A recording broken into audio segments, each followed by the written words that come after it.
स्वाभिमान का सिंह, एक गर्जना जिसने मुगलों को हिला दिया, एक तलवार जिसने अत्याचार को चूर कर दिया, और एक आत्मा जो अनंत काल तक स्वराज्य की लौ जलाती रहेगी। शौर्य की अमर गाथा। छत्रपति संभाजी महाराज जब आंधियां चलीं तो वो चट्टान बनकर खड़े रहे, जब तलवारें चमकीं तो वो गरजते सिंह बन गए, जब धर्म पर संकट आया तो वो दीवार बन गए। यह कहानी है उस महायोद्धा की जिसने सिर्फ युद्ध नहीं लड़ा बल्कि अपने स्वाभिमान की अग्नि से इतिहास की इबारत लिखी। छत्रपति संभाजी महाराज। इधर औरंगजेब का घमंड आसमान छू रहा था, उधर संभाजी की तलवार गरज रही थी। वह केवल राजा नहीं थे, वह मराठा स्वराज्य की आत्मा थे। उनकी रगों में शिवाजी महाराज का रक्त दौड़ रहा था और उनका हृदय सिर्फ स्वराज्य के लिए धड़कता था।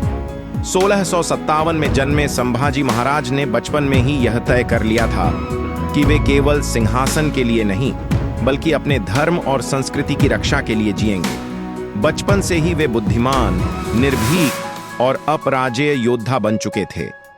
राजनीति, युद्ध नीति और कूटनीति में वे अद्वितीय थे। संभाजी महाराज ने मुगलों, पुर्तगालियों, सिद्दियों और अंग्रेजों से टकराकर अपनी वीरता का परिचय दिया। वे न केवल तलवार के धनी थे बल्कि रणनीति के माहिर खिलाड़ी भी थे।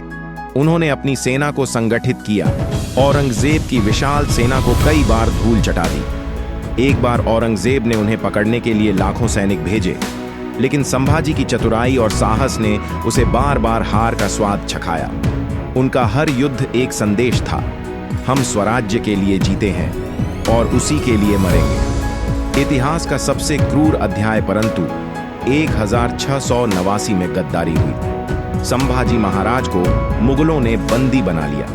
औरंगजेब ने उन्हें इस्लाम स्वीकार करने को कहा, लेकिन जवाब आया, मर जाऊंगा लेकिन अपनी मातृभूमि और धर्म से गद्दारी नहीं करूंगा। इस उत्तर ने औरंगजेब को हिला दिया। उसने संभाजी महाराज को भयंकर यातनाएं दी, लेकिन उन्होंने हर दर्द को गर्व से सहा।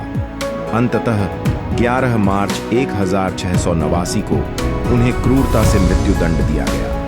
पर वे मरते हुए भी मुस्कुरा रहे थे, क्योंकि वे जानते थे कि उनका बलिदान व्यर्थ नहीं जाएगा। संभाजी महाराज केवल एक राजा नहीं थे, वे स्वाभिमान, वीरता और आत्मगौरव का जीता जागता प्रतीक थे। उनका बलिदान हर भारतीय को यह सिखाता है कि सच्ची आजादी की राह में कोई भी बाधा हमें झुका नहीं सकती। आज भी जब भी स्वराज्य की बात होती है, जब भी शौर्य का उल्लेख होता है, तो संभाजी महाराज का नाम गर्जना करता है, जय भवानी, जय शिवाजी, हर हर महादेव।